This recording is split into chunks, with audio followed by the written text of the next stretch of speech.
energia potencial, né, e conservação de energia. Então, a gente já falou um pouco sobre conservação de energia no encontro da semana passada, né? Lembra que eu falei que a energia não era criada nem destruída, ela sempre passava de uma coisa para outra, né? Então, ela é transferida.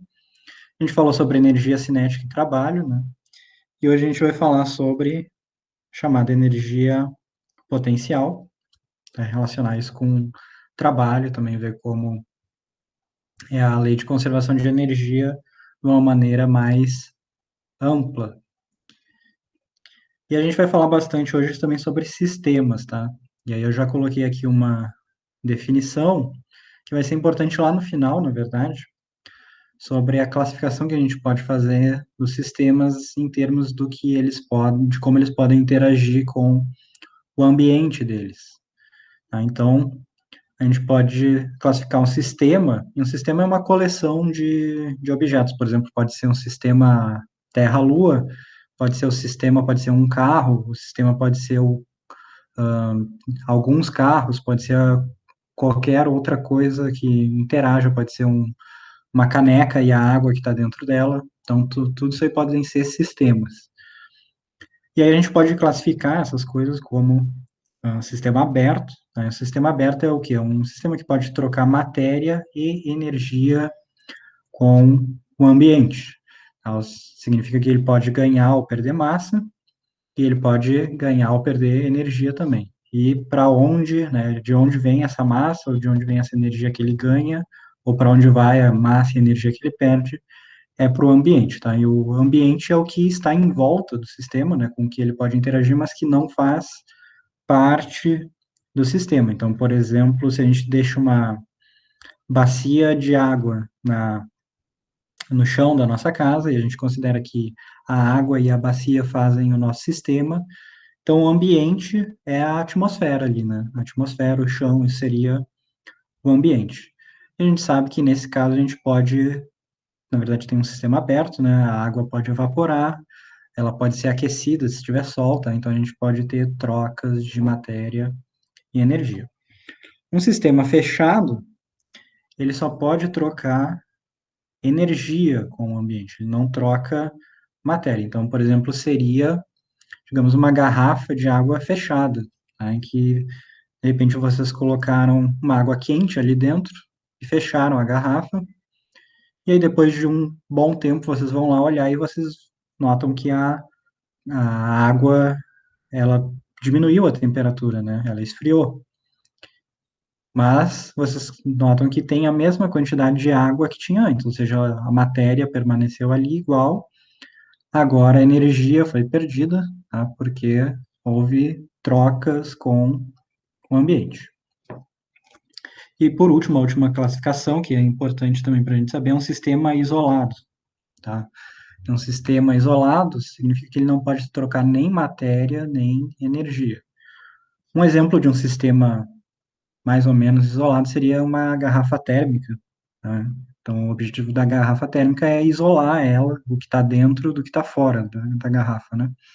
Então, se a gente põe água quente dentro da garrafa térmica, a gente vai olhar um tempo depois e vai ver que ela permanece com basicamente a mesma temperatura.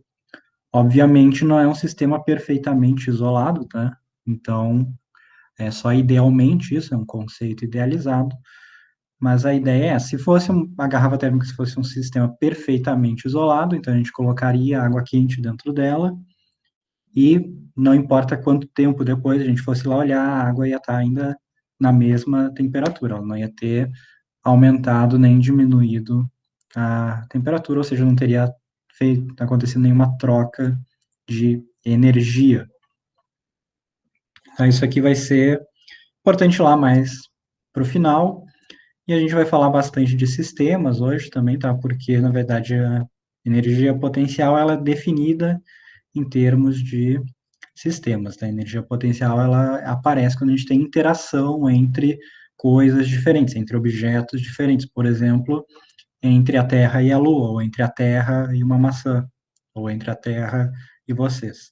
Tá? Então, aí a gente considera isso um sistema, né? Por exemplo, o sistema Terra-Lua, e fala da energia potencial no caso gravitacional, a gente vai ver os tipos de energia potencial, que existe entre a Terra e a Lua. Então, vamos começar a falar um pouco mais sobre isso, tá? Energia potencial. Aqui, normalmente, a gente vai usar essa letra aqui, U, é uma das mais comuns que vocês vão encontrar na literatura. E essa energia é a energia que está associada ao potencial, ou seja, a possibilidade de se gerar movimento ou trabalho, tá? E ela também está relacionada à configuração de um sistema de dois ou mais objetos. O que isso significa?